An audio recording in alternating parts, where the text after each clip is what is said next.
Cette émission vous est proposée grâce à la participation sur Tipeee de Carotte et Chobonne. Sans oublier El Pouillou, Pouillou, Pouillou. Sans oublier le petit El Pouillou.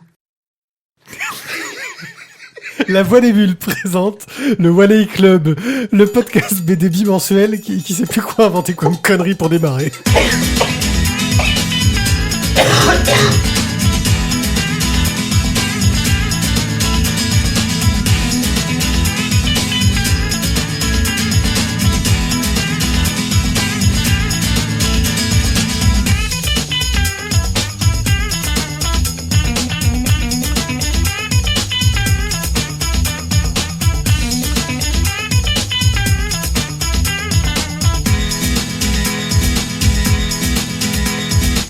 Bonsoir les gens, oui car pour nous c'est le soir, vous êtes peut-être à 6h du mat dans votre voiture, coincé dans les embouteillages, mais nous sommes là pour vous donner de la bonne humeur. Au nu sous votre douche. Et vous, oui aussi, et vous donner envie d'acheter une bonne BD. La personne qui fantasme sur nos auditeurs, c'est Isaac, car oui, toutes les nuits il rêve de vous. Oui. Bonsoir Isaac. Bonsoir à toutes.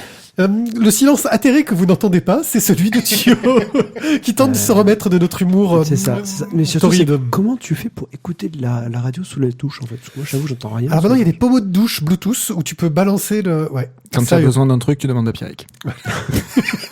Le pommeau de douche c'est Bluetooth. C'est ça. Après, c'est comme les manettes PS4, si tu veux, ça peut vibrer aussi. Bref, aujourd'hui, je vais vous faire une petite rubrique webcomics. Deux petits webcomics fort sympathiques. Ensuite, nous enchaînerons sur nos chroniques. Nous allons parler de Goupil-ou-Face. Ah, Pile-ou-Face. 3 ombres. Non, pas de chanson. Non, j'ai pas de chanson. Shizakobe, le tome 1. J'ai encore moins de chansons sur les chiens de Pripyat. Les tomes 5 et 6 de Chronique des Immortels. Le tome 4 et final de Sortilège. On évite l'express parce qu'on n'a rien trouvé à mettre dans un express parce que je dis pas assez vite. Par contre, j'ai une question. C'est qui le rédacteur du chauffeur, là? Le rédacteur du chauffeur, c'est moi. Pourquoi il y a des fautes de partout, c'est ça? Pripyat, il y a un Y à la fin. Ouais, ça va. Je me suis dit que c'était pour l'oral et que c'était pas la peine. À proposer, c'est EE. Je vous emmerde et puisque c'est comme ça, je passe online. Tu passes en Bluetooth ou pas? Oui, je passe en Bluetooth. Non, il passe en Bathroom. On va passer de Bathroom Quest.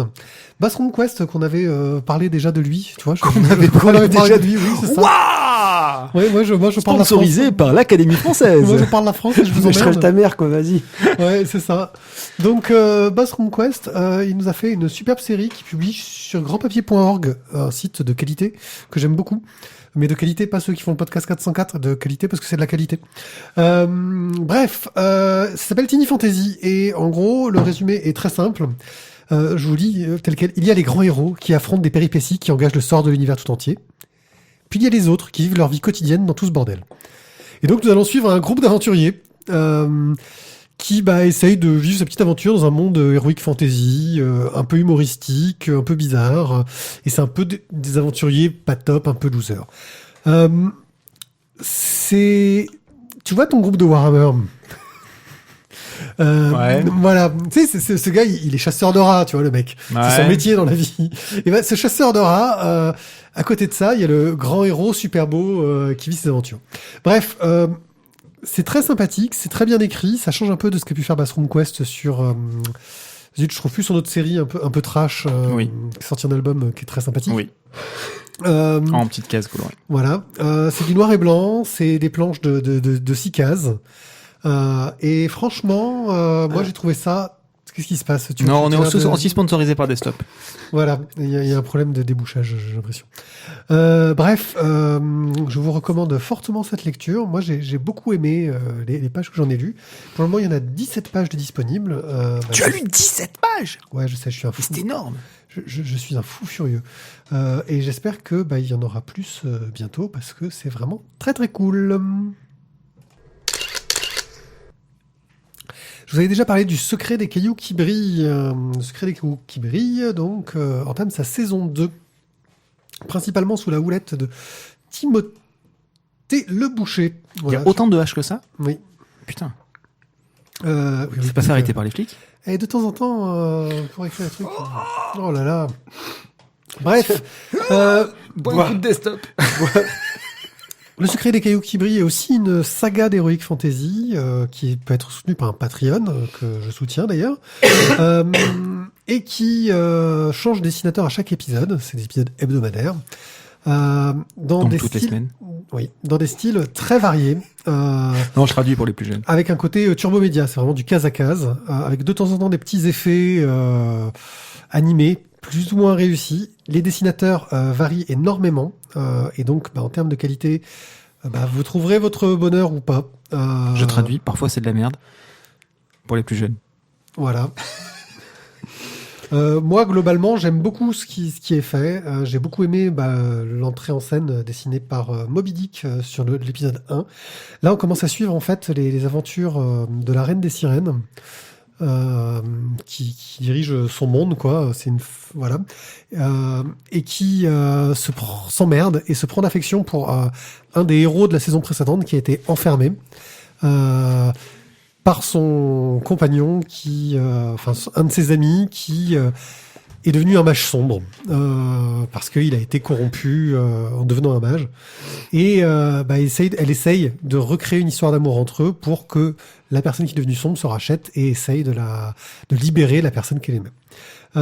Franchement, voilà, on a beaucoup d'illustrateurs. Pour le moment, il y a 6 épisodes qui sont parus et c'est vraiment super sympa à lire. Voilà, je vous recommande. Merci de lire ça parce que c'est cool et que c'est gratuit, mais vous pouvez les soutenir sur Patreon.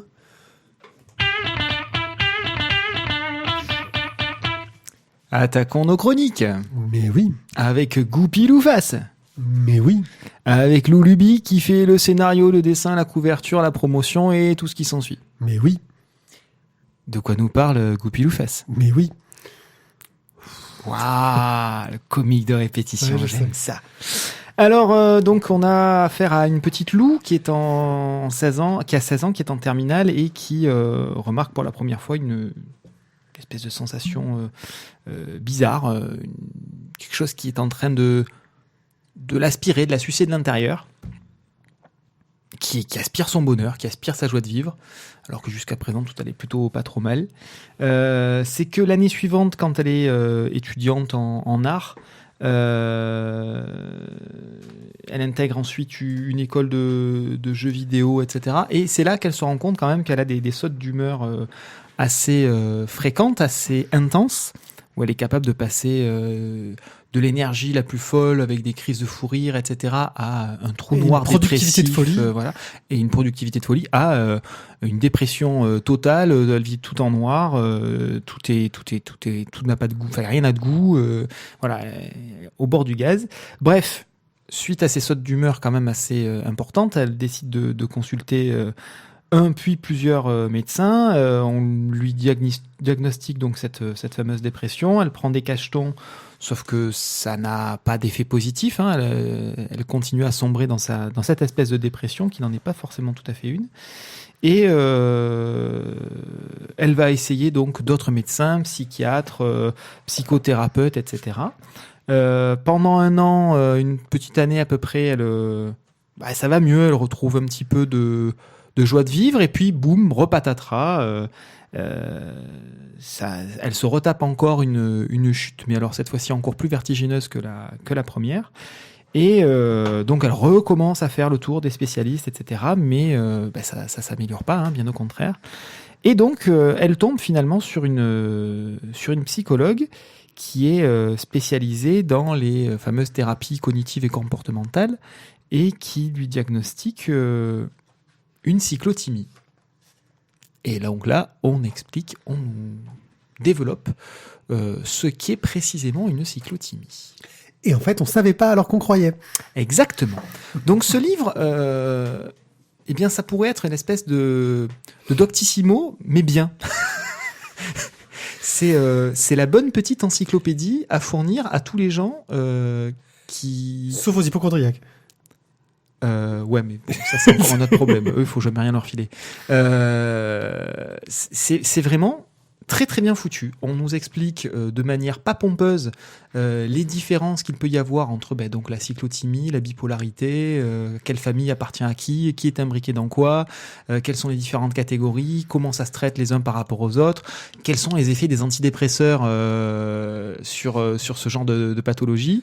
Le fait que ce soit pas clair, que ce soit très mal diagnostiqué. Très mal diagnostiqué, mal pris en charge, et comment l'entourage le vit et peut aider ou pas, et comment chacun peut réagir par rapport à ça. Donc, l'auteur Loulubi nous présente tout ça de manière très gaie, très bien imagée, puisque sa maladie est représentée par un petit renard qui est parfois pas si gentil que ça. Et il y a tout un tas de petites trouvailles graphiques pour bien nous faire comprendre. C'est très pédagogique, c'est très bien foutu. Ça pourrait être une thématique ultra rébarbative. Et pour autant, le bouquin se lit d'un trait, sans sourciller. Ça fonctionne très bien. On est en trichromie noir, blanc, orange. En fait, c'est une bichromie parce que le blanc, il n'imprime pas. C'est une bichromie, mais parce qu'il y a du gris, il y a des nuances même dans l'orange, machin. Oui, monsieur Pointilleux. Donc on est sur du noir, blanc, orange avec des variations des nuances de teintes. Et voilà, ça fonctionne extrêmement bien. Il n'y a pas de jugement de valeur qui est porté, c'est pas encyclopédique non plus pour autant. À certains moments, il faut clarifier les données, donc c'est un peu plus carré, mais globalement, c'est bien raconté, c'est bien expliqué. Il y a une assez grande variété aussi dans le traitement graphique au niveau des plans, au niveau des cadrages, etc. Ça fait pas trop blog. Enfin voilà, j'avais peur de cette espèce d'effet blog sur les. Oui, dès que tu te racontes ta vie, quoi. Dès que tu racontes ta vie, on n'est pas là-dedans. Donc voilà, moi j'ai trouvé que c'était vraiment bien foutu, bien rendu, parce que vu la gravité quand même du sujet et l'objectif un petit peu quand même didactique et pédagogique qui est derrière de sensibilisation de la population, ça pouvait être franchement rébarbatif et pour être clair très chiant, et c'est pas du tout le cas. Voilà, moi je tire vraiment mon chapeau à l'auteur parce que pour le coup c'est un vrai joli travail pour arriver à sensibiliser les gens là-dessus, tout en passant un moment sympa à la lecture. Thio, ton opinion éclairée? Écoute, je récupère les poumons et je te le donne. Pardon. Le droit vient de revenir. Vas-y. Le droit vient de revenir, c'est ça, j'ai un peu plus de souffle. Goupil-Face, moi déjà, j'ai trouvé, comme tu le dis, Tizak, c'est très bien mené, c'est très didactique. Maintenant, si vous connaissez, si vous avez dans connaissance quelqu'un qui est bipolaire, ça vous explique aussi un petit peu tout le calvaire que peut être la vie pour un bipolaire et aussi pour son entourage. Moi, je l'ai vécu personnellement avec une amie qui avait son copain qui était bipolaire. Voilà, c'est très très très chaud, tendu, quoi. C'est plus que compliqué une vie, faire une vie avec quelqu'un comme qui a cette maladie, quoi.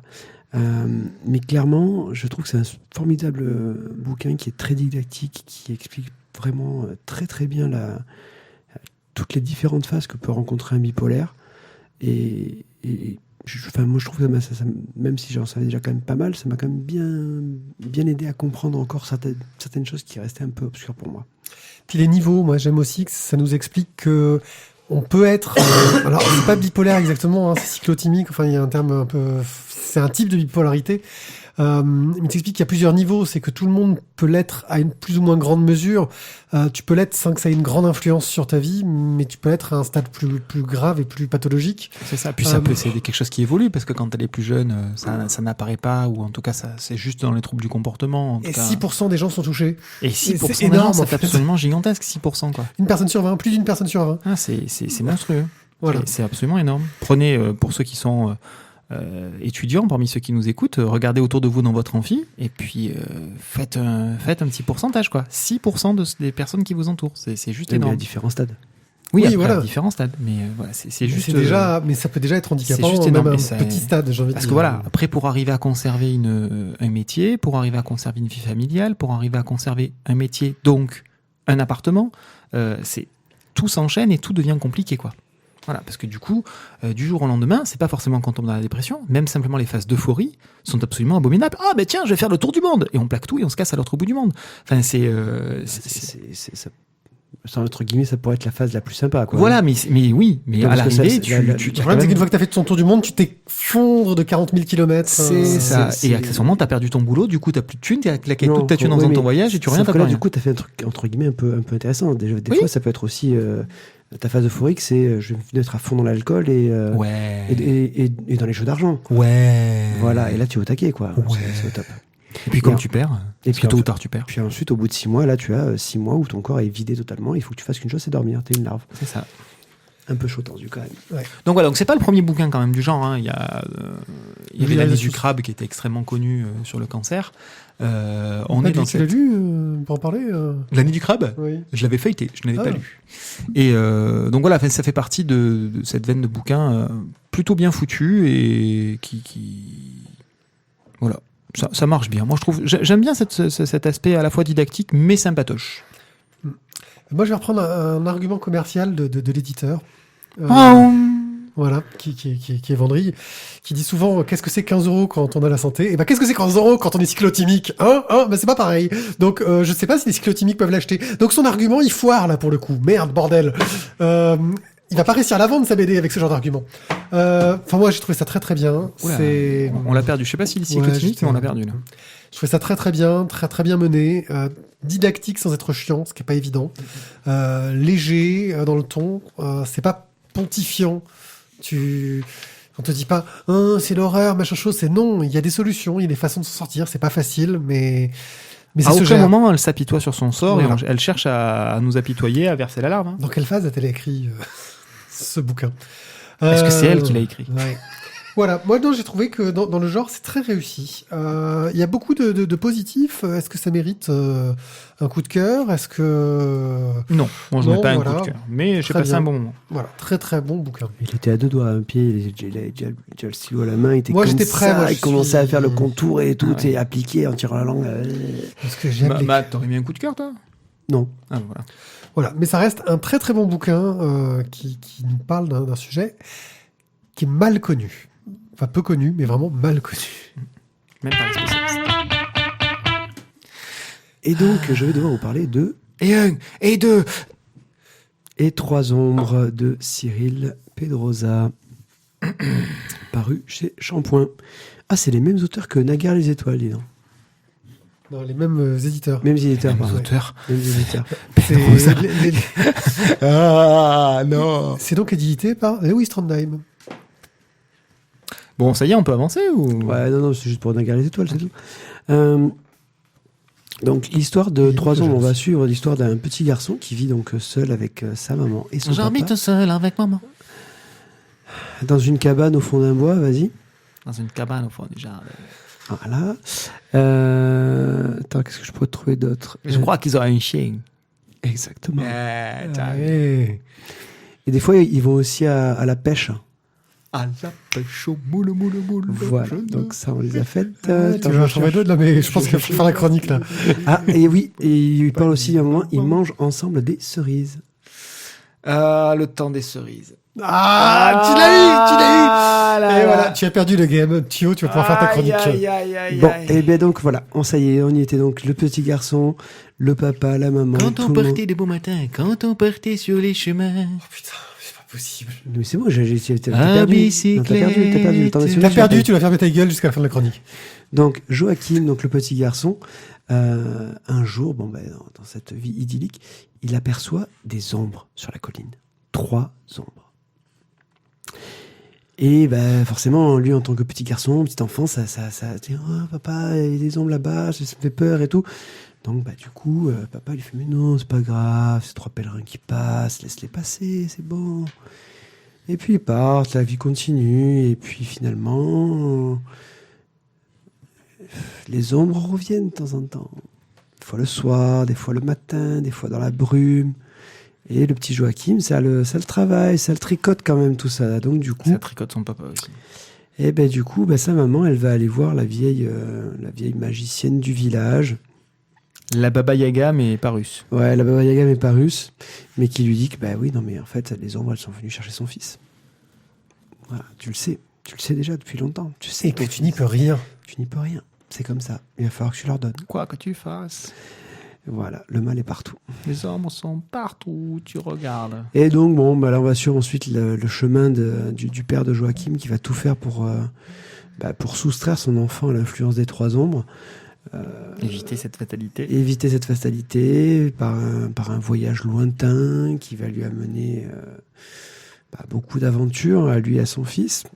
Ils veulent retourner en fait sur les terres natales de la famille du père. Voilà, de l'autre côté de l'océan. Moi, je vais clôturer là le pitch.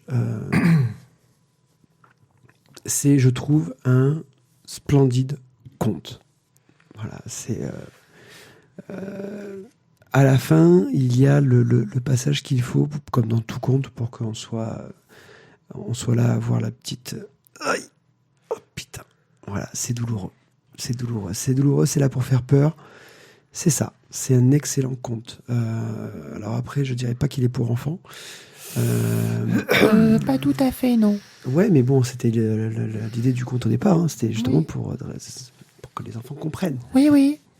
Mais celui-là, je pense que voilà, il est plutôt pour les adultes, mais il fait le petit pincement qu'il faut à la fin.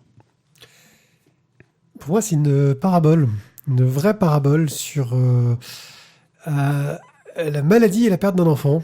Quelle que soit la maladie, pour le coup, c'est pas spécifique. Voilà, qui est très bien écrite, qui montre comment un des parents va l'accepter, comment un des parents va le refuser, et risquer de tout perdre pour lutter contre ça, mettre son enfant en danger, plus qu'il ne l'est déjà pour lutter contre ça. Se mettre soi-même en Voilà, danger. parce qu'on peut pas l'accepter. J'ai trouvé ça dur et très juste à la fois. Ça me fait me poser beaucoup de questions sur le fait s'il n'y a pas une histoire personnelle derrière. Que la lecture de Portugal, le bouquin d'après de Cyril Pedrosa, aurait tendance à conforter. Oui, parce qu'il faut quand même replacer les choses dans leur contexte. Trois ombres n'est pas sorti le mois dernier. Hein. Oui, c'est un vieux bouquin.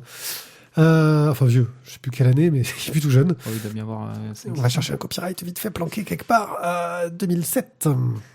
Voilà. Et ben, il a 10 ans. Il a 10 Voilà. ans. Bim. Graphiquement, c'est... Donc, il est venu avant Portugal. Oui. Ah oui. Graphiquement, c'est du noir et blanc. C'est très, très, très joli.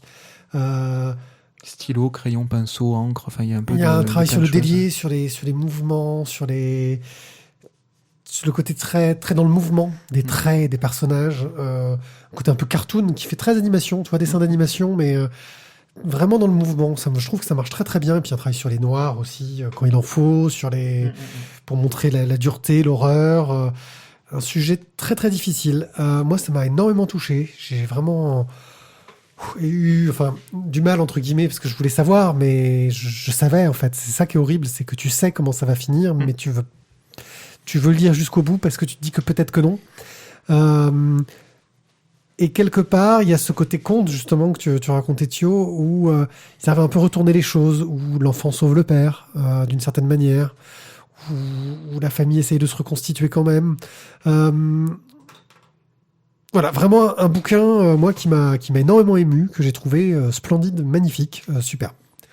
Ouais, pareil, c'est un grand moment d'émotion, pourtant, tout en délicatesse, ça tombe jamais dans la mièvrerie, dans le pathos, dans les pleurnicheries. C'est beau, c'est un cri de désespoir et d'espoir en même temps. Voilà, on passe un peu tout en revue, hein, les discussions au sein du couple, le déchirement au sein du couple, l'appel à tout ce qui peut passer, les espèces de charlatans qu'on peut croiser au passage, vendeurs de rêves, vendeurs d'espoir, etc. La mise en danger de soi, la mise en danger de son gamin, le retour dans la cellule familiale et aux origines, on ne sait pas pourquoi, mais sait-on jamais, il peut y se passer quelque chose. Voilà, donc toutes les pistes sont exploitées de la même façon que toutes les pistes seraient exploitées par un parent face à cette situation-là. Et c'est beau, c'est dur, mais ça se lit bien. Et voilà, c'est vrai et c'est bien raconté. Mais ça garde le petit côté poésie. Oui, c'est un conte, c'est sous forme de conte. C'est sous forme de conte. Il y a cette douceur qui auréole tout ça. C'est voilà. Côté thérapeutique, sans doute. Moi, je suis tombé amoureux de Pedrosa avec Portugal et c'est. Tu vas aller. Il a dégainé le cœur. Il dégaine le cœur. Là, pour le coup, moi, c'est un double cœur, quoi. Voilà, c'est du Pedrosa. Donc, je partais déjà avec un gros a priori, positif, bien sûr, mais en toute objectivité, il ne peut y avoir qu'un gros cœur. Inférieur 3. Voilà. Inférieur 3. Ah oui, pardon. Oui, donc c'est pour les smileys, ça, Mathieu. Voilà. Donc oui, un très très bon qui mérite notre coup de cœur. Donc si vous arrivez encore à le trouver, sautez dessus. Je pense qu'on doit pouvoir le trouver sans trop de difficultés. Shizakobe, le tome 1 de Minetaro Mochizuki. D'après le roman de Shugoro Yamamoto, au Lézard Noir. Ça, c'est fait. Voilà, j'ai balancé un peu tout le pitch. Non, le pitch... Non, c'est pas le pitch, ça. Le pitch est simple. C'est un jeune homme... Attention, tu as pris le livre à l'envers. Non, c'est un manga. C'est un jeune homme qui a perdu son père, qui dirigeait une société de construction, et qui, en fait, s'était cassé pendant très longtemps de la famille pour partir en apprentissage, à ce qu'on a cru comprendre. Hein. Et le gars, il revient, il est complètement barbu, alors que chez les Japonais... La barbe, en général, c'est pas très bien vu. Mais il est tellement barbu, il a les cheveux tellement longs qu'on voit jamais ses yeux. Et dans le doute, il met quand même une paire de lunettes de soleil. Voilà, c'est une sorte de Wookie, quoi. C'est ça. C'est un Wookie japonais. Un Wookie japonais de 1m60. Et le gars, tu vois que c'est le Wookie. C'est le Wookie kawaii. Il a un peu du mal à assumer la perte de ses parents qui sont morts dans un incendie, en fait. Qui a ravagé une bonne partie du quartier dans lequel il a grandi. Et lui, il est parti des années. Et de l'entreprise, du coup. Oui, de l'entreprise. Et donc, il se retrouve à reprendre la tête de l'entreprise, tout en gérant son deuil. Sauf que il faut quelqu'un pour lui donner un coup de main, parce que le gars, il est un peu largué, il est un peu amorphe, il est un peu passif. Et il veut plus s'occuper que de l'entreprise. Et surtout, il ne veut pas qu'on l'aide. Il veut se démerder tout seul. Il veut pas qu'on vienne l'aider. Les gens viennent lui dire non mais écoute, c'est pour aider le quartier, nous on a eu moins de problèmes, on veut bien te donner des sous, te soutenir. Non, je veux pas.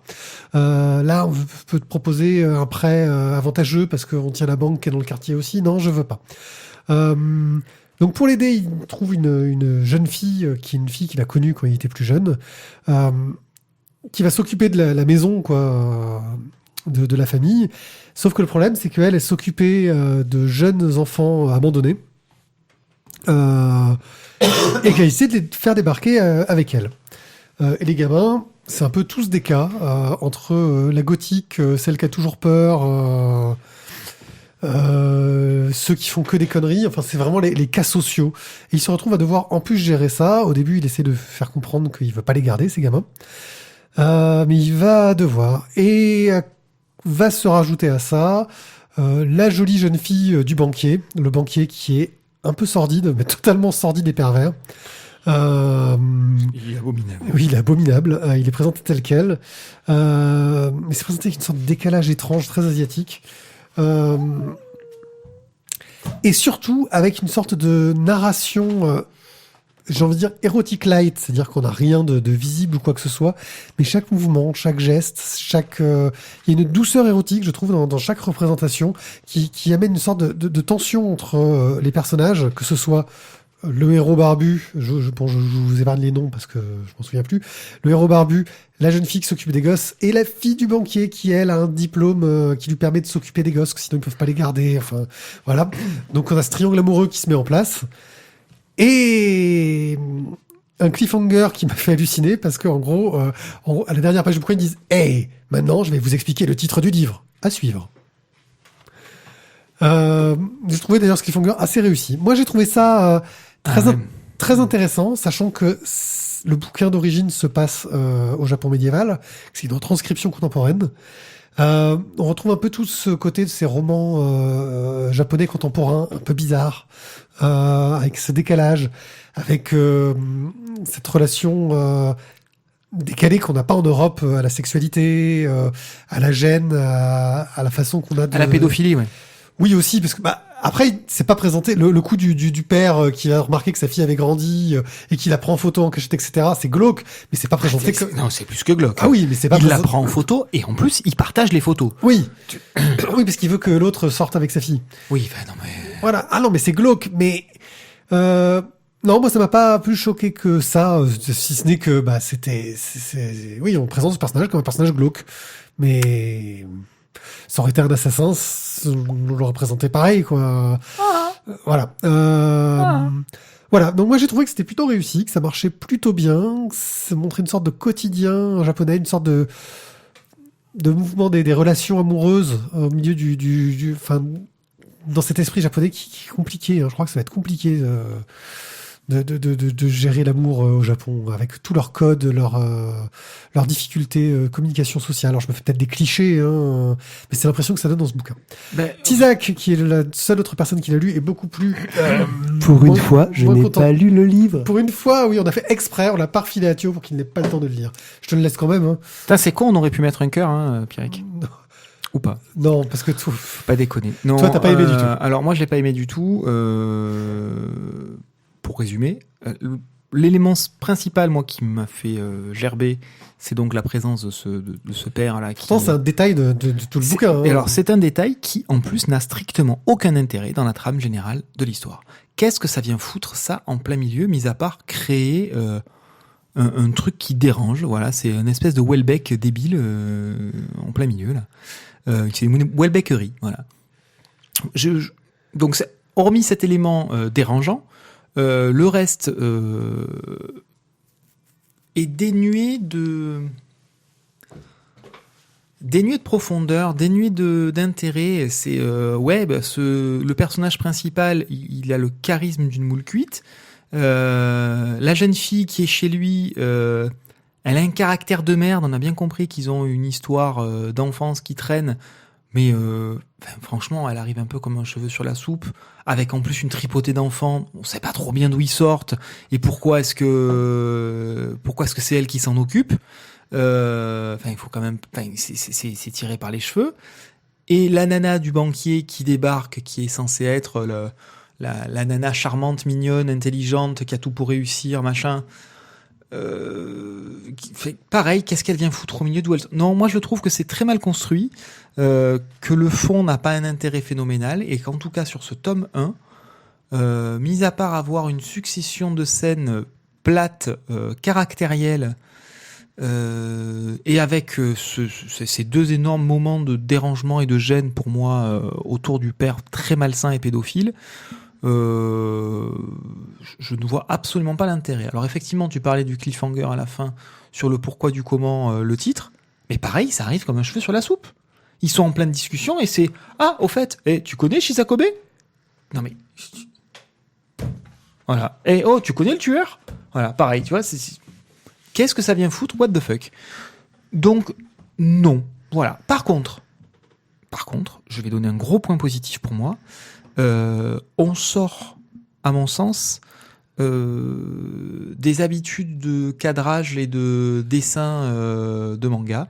Il y a un vrai travail, un vrai parti pris sur les cadrages, sur les angles de vue. Et là, je te rejoins, Pierrick, sur cette espèce d'ambiance soft érotique qui est donnée, avec des gros plans ciblés, mais parfois en vue de dessus, parfois en vue de dessous, parfois en vue latérale, etc., sur un coup des genoux, sur un coup une jupe, sur un coup un pied, sur voilà, la stylistique aussi des personnages est très marquée. Donc voilà, moi j'ai trouvé qu'il y avait un vrai travail sur le cadrage, voilà. Ouais, la narration, la façon de raconter. Sur la façon de raconter au niveau très du dessin, qui est intéressante, parce que honnêtement, sur le fond, sur l'histoire qui nous est racontée, pour l'instant sur ce tome 1, personnellement, je n'y trouve absolument aucun intérêt. Ok, ça va être chaud de se faire un avis, les gars, hein, parce qu'il y en a un qui me dit que c'est bien, l'autre qui me dit... Ah bah c'est tout l'intérêt. Hein. Voilà. Tu vas le lire et puis on en reparlera quand j'aurai acheté le tome 2. C'est ça, du coup là je pourrais donner mon avis sur le tome 1. C'est en 4 tomes il me semble, ça devrait aller assez vite. Les chiens de Pripyat, avec un Y. Pripyat, cette formidable ville, cette cité balnéaire. C'est ça. Ce Balnéaire. haut lieu touristique. Ce haut lieu touristique. Balnéaire, peut-être pas parce qu'il n'y a pas la mer, mais. Tout est possible. Tout est possible. Bon, je pense qu'avec la quantité de flotte qui est censée y avoir dans les réacteurs, Ah, si, non, par contre, non, attends, je peux faire une grande j'avais vu un épisode, sur. Arabesque. RMC Découverte. C'est le. Les constructeurs de l'impossible. Non, ou alors, c'est le pêcheur de l'extrême, là. C'est le mec qui pêche les gros Ouais. poissons. Le mec, il est allé pêcher dans les tuyaux d'évacuation de Tchernobyl. Oh, connasse. Il a pêché un silure, un truc de ouf, quoi. Mais voilà. Un silure à 4 têtes. Non, juste un truc qui faisait 100 kilos. Le poisson à 3 yeux. Il est là. Alors, les chiens de Pripyat. Donc, vous l'aurez compris, on se retrouve en Russie, pas très loin de Tchernobyl. Nous allons suivre les aventures ou mésaventures d'un jeune adolescent, Kolias, qui a à peu près 16 ans, qui accompagne son père et un chien, ainsi que quelques autres personnages pour aller éradiquer l'ensemble des chiens errants qui traînent autour dans la ville de Pripyat, qui a subi donc de plein fouet l'explosion de Tchernobyl. Voilà, pour éviter une épidémie au niveau de la radiation, une propagation. Une propagation. Donc on envoie des les gens y aller, c'est malformations, tellement plus etc. simple. Alors, histoire de placer tout ça dans un certain contexte, je vais vous détailler un petit peu le tout début de l'histoire.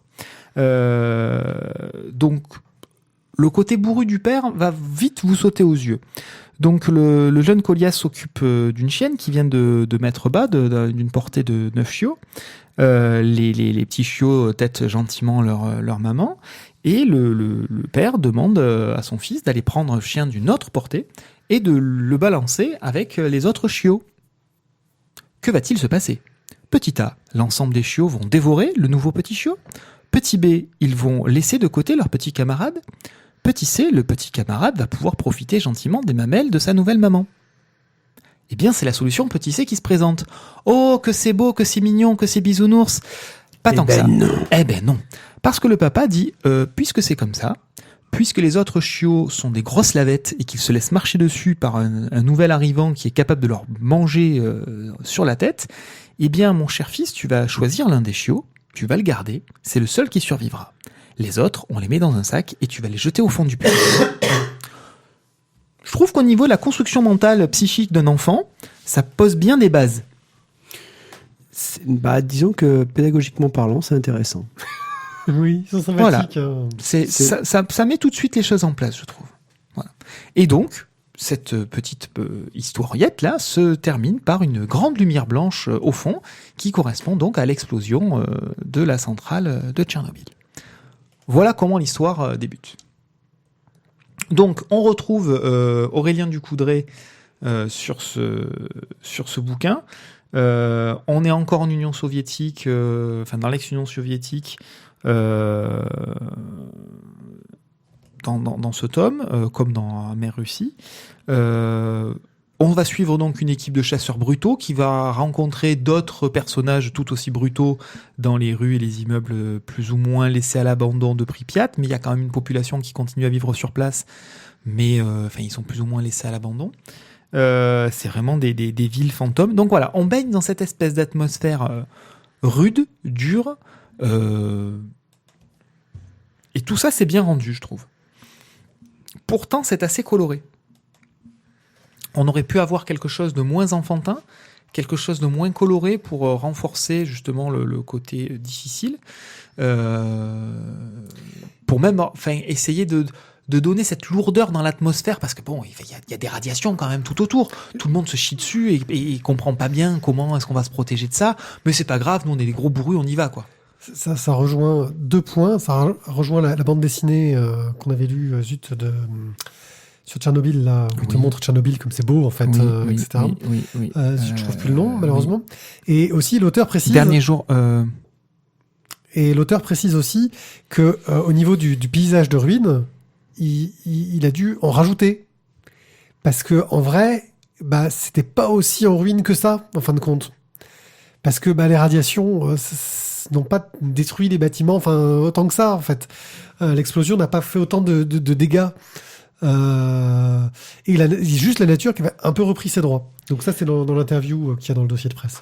Alors, mais le truc, c'est que Là, faut que vous retrouviez le nom de l'auteur pour l'autre. Ah putain, merde, voilà, j'ai envie de dire. Ah, ça va arriver. Quelques jours à Tchernobyl, là, je sais plus quoi, mais. Ouais, c'est les derniers jours à Tchernobyl, je crois. Mais du coup, c'est surtout que là, dans l'autre bouquin, ils disent bien de rien toucher, qui est dans la zone. Oui, parce que ça se passe des années après. Parce que du coup, voilà, c'est si tu fais tomber ton stylo, tu le ramasseras jamais, quoi. Et là, eux, ils sont en train de tuer des chiens, ils récupèrent les carcasses, ils les jettent, ils les brûlent, ils touchent partout, ils jouent avec les bouquins, ils jouent avec tout ce qui reste dans la ville, quoi. Tu es clairement pas dans le même registre, quoi. Un printemps à Tchernobyl. Un printemps à Tchernobyl. D'Emmanuel Lepage. Et Emmanuel Lepage. Que nous avons forcément. chroniqué dans notre épisode 66 du 28 octobre 2012. Trop fort. Putain, mais il fonctionne super bien ton référencement, dis donc, Ouais, je Pied. T'as bossé Le comment moteur de recherche interne que j'ai rien fait pour que ça marche tout seul, il marche bien. Peut-être pour ça, parce qu'il marche bien. Ouais. Bref. Donc, Bah donc voilà, moi j'ai été un peu saisi, si tu veux, par ce côté même pas peur, quoi. En fait, ils sont à Pripyat, ils sont en pleine zone contaminée, mais tu pourrais me dire qu'ils sont en train de récupérer ils chassent le sanglier dans les montagnes de Corté, que je t'aurais dit ok, c'est ça. possible, quoi. Ces gens, la gendarmerie les a contactés. Bon, les gars, il y a trop de sangliers à la colline, là, vous allez un peu les C'est ça. torpiller. Et c'est exactement ça. Sachant qu'en plus, il faut quand même un peu graisser la patte aux flics. Heureusement, c'est un collègue militaire, machin, parce que bon, les gars, ils sont quand même. Qu'il y a des pilleurs au milieu qui viennent foutre Voilà, la il y a merde. Mais c'est pas des branquignoles qui ont trouvé un fusil quelque part et qui se décident comme ça, du jour au lendemain, à aller partir à la chasse aux chiens, quoi. Et surtout, le point intéressant, des mystérieuses ombres qui se baladent à travers. Voilà. Alors, dans ce tome-là, on a, parce que c'est prévu en 2 tomes, je crois. Oui, il me semble. Regarde sur la tranche. Oui, Regarde sur la chez tranche. Grand Angle, il précise 1 sur 2. Donc c'est prévu en 2 tomes et donc on va pas trop spoiler, mais le jeune garçon voit circuler des ombres, des personnes qui sont en tenue de protection et voilà, donc il va essayer de partir à leur rencontre. C'est Ratman. Donc voilà, donc les bases d'une ambiance assez particulière nous sont posées dans ce premier tome, je trouve, et avec beaucoup de contrepoints par rapport à la gravité de la situation. Le choix des couleurs, le choix du trait, l'attitude des personnages. Couleur de Magali Paya. Voilà, C'est bien de noter un peu les coloristes des fois. Et le dessin est encore une fois extrêmement beau. Voilà, ça... Le trait de Christophe Aliel a un style entre un réalisme pour tous les adultes, le côté un peu froid, un peu dur, et pour les enfants, ce côté grands yeux, un peu plus proche d'un dessin asiatique, j'ai envie de dire, sans être si marqué, mais tu vois, c'est un peu ce côté-là, un peu plus léger, qui accentue cette innocence du gamin. Ça marche plutôt bien. Puis il te met bien en scène les personnages, genre le fou, le côté culture, ils arrivent dans l'école. Il y a... Non, moi j'ai bien aimé, ça marche bien, c'est efficace. Ça reste très classique. Je veux dire, faut pas non plus. C'est pas le genre de truc où je serais plongé dessus pour le dessin qui m'aurait tapé à l'œil, quoi. Ça reste très classique, mais ça marche plutôt bien. Ouais. Taillot. Bah, moi, j'ai déjà donné mon avis. J'ai trouvé ça surprenant, la manière dont s'est mené le petit voyage familial à Pripyat. C'est ça. Moi, ce qui me... Qu'est-ce qu'on fait ce week-end ? Mais après, par contre, voilà, j'ai trouvé intéressante, justement, la vieille dame qui continue à vivre et qui est désormais la gardienne des statues de Lénine. Et puis, bon, justement, quand tu disais les ombres qu'on voit et que le petit va suivre... c'est peut-être pas... ça me laissera pas sur le cul, mais en tout cas, je trouve que c'était un bon début d'histoire. Moi, ça me rend très curieux du tome 2. Ouais. Parce que J'aimerais bien savoir on est où lancé ça sur va une aller, quoi. intrigue qui n'a apparemment rien à voir avec ce qu'on a pu suivre dans le C'est premier ça. tome. Le premier tome nous donne une ambiance et puis on conclut sur l'ouverture d'une intrigue qui est censée se résoudre en un seul tome. Ouais, qui m'a l'air totalement en décalage, j'ai l'impression, d'un point de vue thématique, d'un point de vue... Donc j'attends de voir Ouais, le traitement, tout ça. le traitement que ça va donner. Parce que voilà, ça rend très très curieux en tout cas.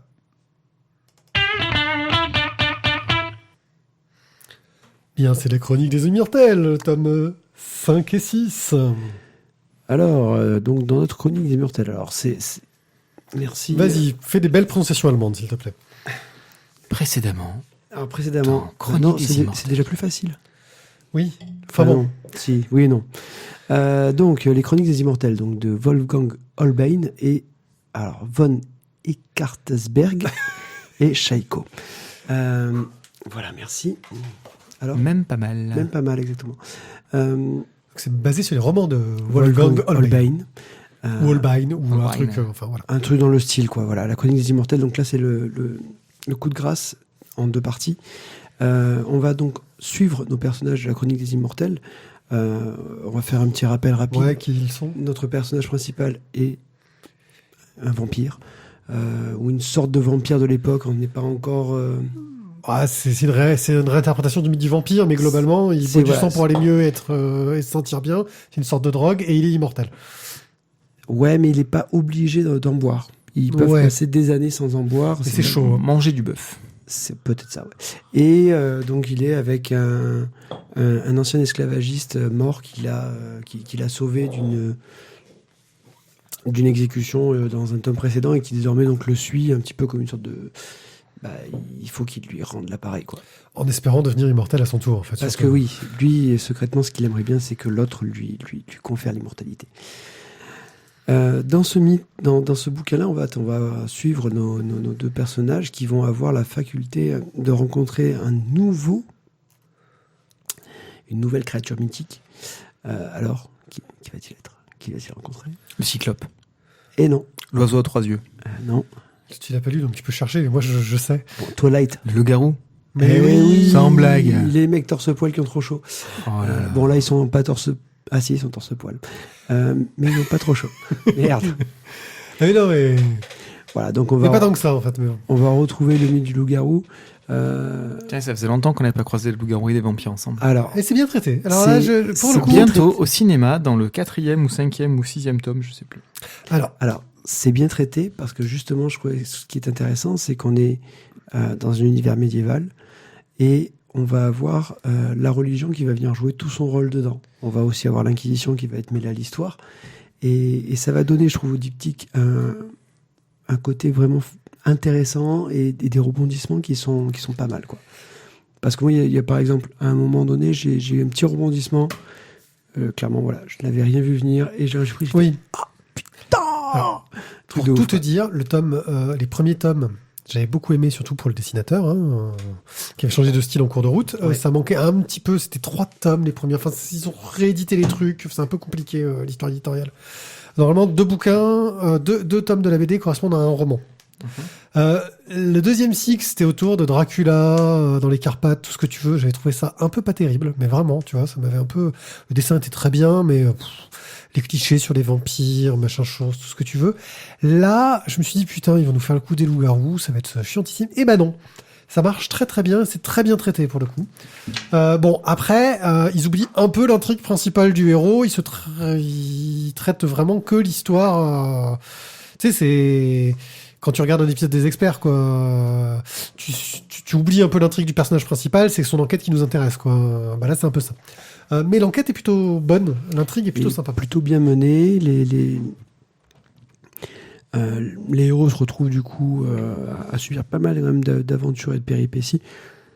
Moi, je trouve que c'est quand même toujours une série, La Chronique des Immortels, qui est toujours, je trouve, assez égal en niveau. Même si toi, tu avais eu un petit faible sur le côté Dracula, mais je trouve que c'est vraiment une série assez sympa à suivre. Et qui, graphiquement, je trouve, à chaque fois, me laisse quand même vraiment... Ah oui, on est sur... c'est vraiment quelque chose qui me plaît, quoi.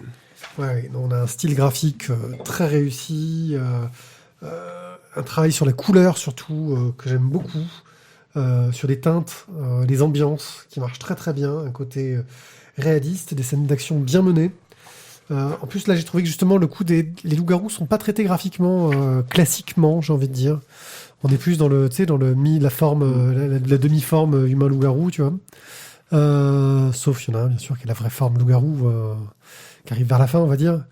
C'est le boss final, quoi. C'est le boss final. Mais des surprises, on sait pas trop qui fait quoi, pourquoi. Et, ce qui est intéressant, c'est qu'il traite en plus, la lycanthropie comme une maladie. Ouais. Plus que comme une malédiction, un problème et une maladie qui touche les vampires, ce qui choque beaucoup le vampire parce qu'il comprend pas que il puisse après avoir été agriffé par une de ces créatures, il guérit moins vite quoi. C'est pas normal, c'est louche. Bref, non, ça marche très très bien. C'est la rage du vampire. Maintenant, ouais, j'ai envie de dire, franchement, vous pouvez lire ces 2 tomes sans avoir jamais lu Chroniques Immortelles avant. Non, ça clairement, passe, non. ça passe tout seul et c'est le truc qui est un peu dommage. Ouais, tu peux C'est l'avoir. pas trop rattaché sans- au reste de l'histoire. C'est pas rattaché au reste de l'histoire, mais du coup, tu sais pas pourquoi. À un moment donné, quand l'autre lui parle quand le mort lui parle d'aide d'honneur, tu sais pas pourquoi non plus. Ça peut être enfin, c'est indépendant certes, mais si tu as quand même lu la suite, ce qui Ouais, précède, mais c'est quand même sympa. l'histoire progresse peu en fait. La suite d'avant. L'histoire Ouais, la progresse suite peu. d'avant, à la c'est fin- c'est de Star Wars. À la fin des 2 tomes, t'as pas beaucoup avancé quoi. Mais c'est une histoire à part, je veux Ouais, dire. voilà, c'est ça. Non, mais je veux dire, elle marche bien, mais je trouve que c'est un peu dommage pour une série que après 2 tomes, bah, le héros soit toujours à la place.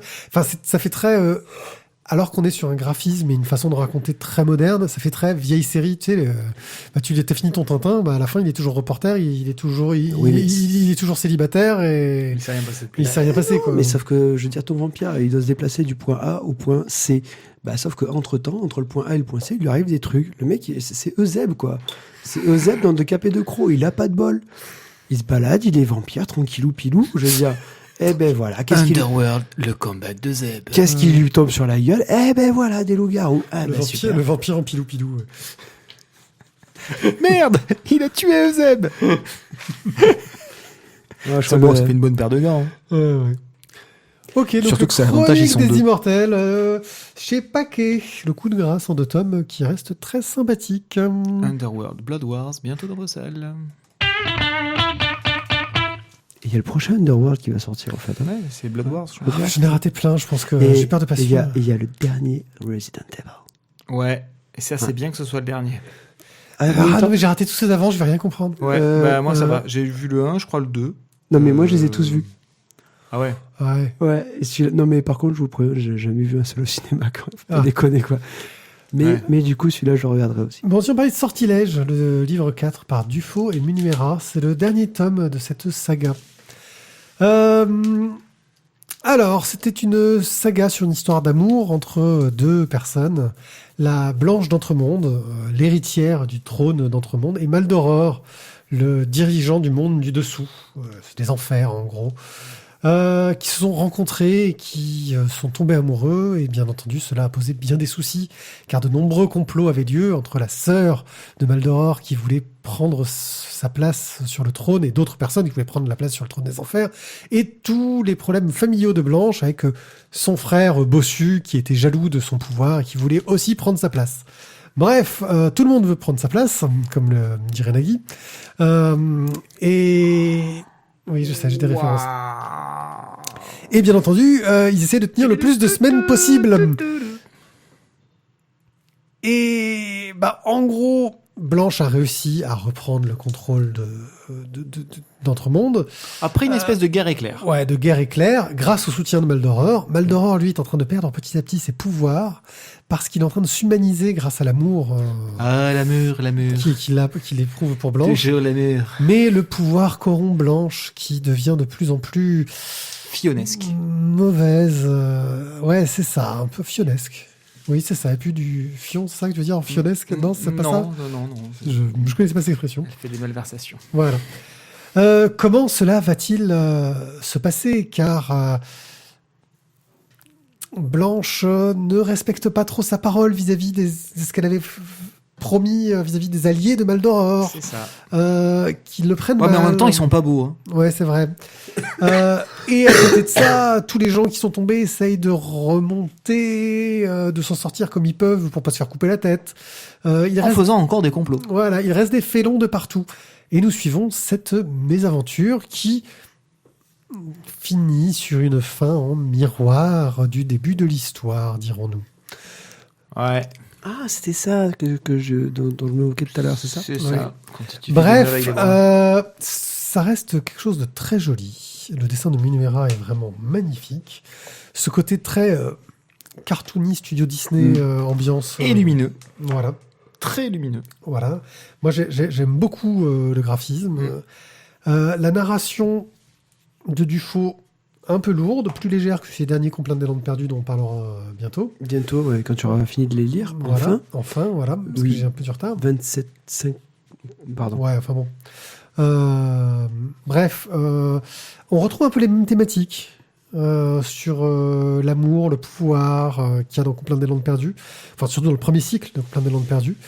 Mais avec un dessinateur un peu moins réaliste et classique comme Minuera, parce que c'était Rosinski qui dessinait le premier Complaintes des Landes perdues. On est sur quelque chose d'un peu plus baroque, un peu plus humoristique, avec des personnages qui sont là pour faire sourire. Certains sont beaucoup plus dans la caricature. Oui, voilà, dans la caricature. L'ancien conseiller qui se retrouve disciple, enfin l'homme à tout faire, l'assistant du parfumeur.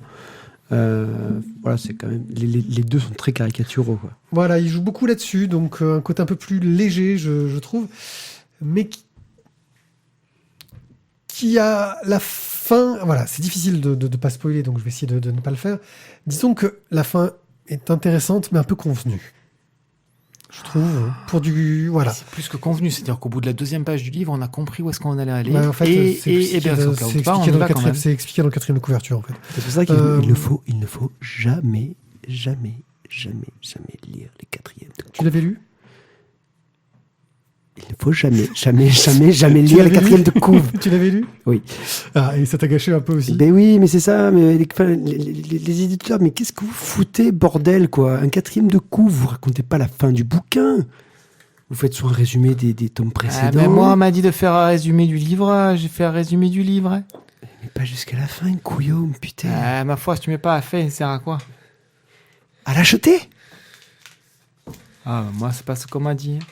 Donc, c'est ça. Enfin voilà. Donc du coup, dans les 4e de couve, des fois, il faut que les mecs ils arrêtent d'en faire, quoi. Moi, tu me dis de le faire en moins long, je le fais moins long. C'est ça. enfin voilà, donc moi j'ai trouvé que ça marchait bien, que c'était sympathique. Pour le coup, du fait qu'il y a eu un gros bouleversement dans le tome précédent, c'est beaucoup plus facile à suivre parce que t'as moins besoin de te souvenir de ce qui s'est passé avant. En gros, Ouais. on te résume en deux secondes. Ouais, c'est bon, elle a gagné. Lui, c'était le traître. Voilà, c'est réglé. Parce que c'était un peu lourd, je trouve, au niveau de l'ambiance. Mais voilà, c'est sympathique, mais voilà, ça restera pas dans ma mémoire, quoi. Bah, donc moi surtout, c'est cette fin qui m'a un peu déçu.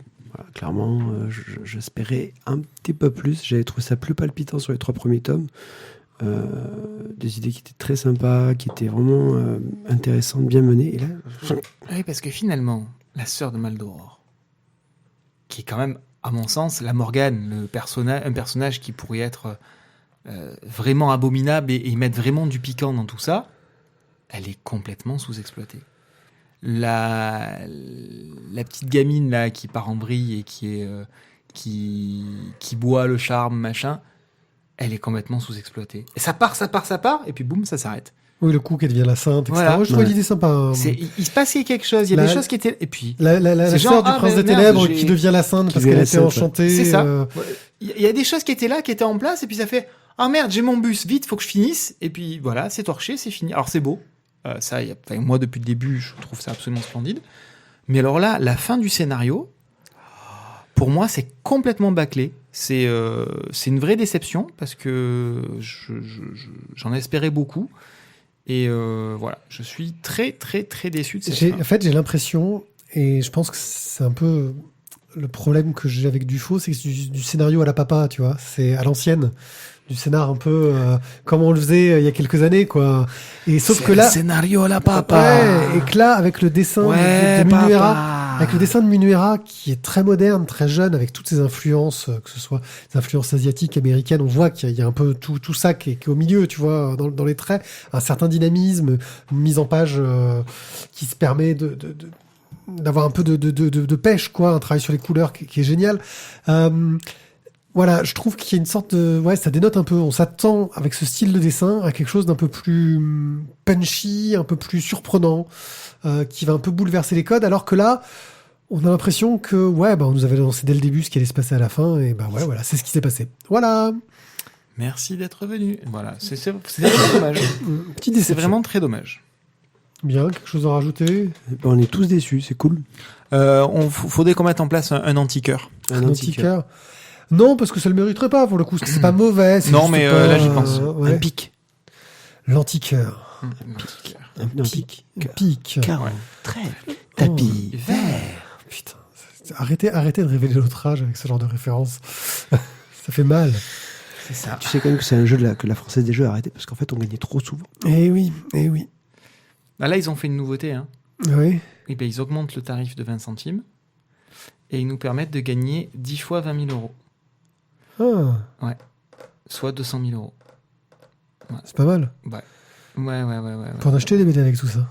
Voilà. Compte Mhm. le nombre de personnes qui jouent au loto en France, avec l'augmentation de 20 centimes. Ouais, mais attends, il faut qu'ils rentrent dans leurs frais quand même. Ah, moi je l'ai plein 2 secondes. Hein. Et avec tout cet argent pour acheter plein de BD dont on parlera dans le prochain épisode. Mais voilà. Mais donc, du coup, plutôt que de jouer au loto à 20 centimes, faites Ouais. une chose. Mettez un petit peu sur le Tipeee de la Voix des Bulles. C'est ça. En plus, vous pourrez, si vous mettez assez, proposer des BD dont on va parler. Beaucoup moins cher qu'un pain au chocolat. comme Beaucoup dit- moins cher comme un capin au chocolat, même à l'intérieur du périphérique. Voilà. Je veux dire, vous pouvez mettre 1 euro par épisode. C'est un peu comme si vous nous offriez moins qu'un café, je veux dire. Ouais. Parce que... Ah oui, alors ça, le café, oh la vache, quoi. Ouais, non, c'est ça. Vous nous offrez 2 Nespresso, quoi. Ouais. Et quand même, c'est sympa de nous offrir 2 Nespresso de temps en temps. N'hésitez pas à laisser des commentaires sur le site, à mettre des étoiles sur iTunes, à parler de nous sur Facebook, à retweeter les annonces que l'on fait autour de tout ça. On se revoit très bientôt, sans doute pour parler d'un festival à venir qui s'annonce assez intéressant. On va voir dès Ça qu'on saura sera un de peu plus. retour dans les calancas. Voilà, sur ce, on vous laisse sans les cigales, même si elles commencent à revenir petit à petit. Je sens que ça va pas tarder à avoir un peu de chaleur. Alors, la cigale, en fait, ne part pas en migration, Pierrick. Hein. Je t'emmerde, la cigale, elle est où elle veut. Je vous dis au revoir. Ciao, merci les gens. Ciao. Ciao. Ciao.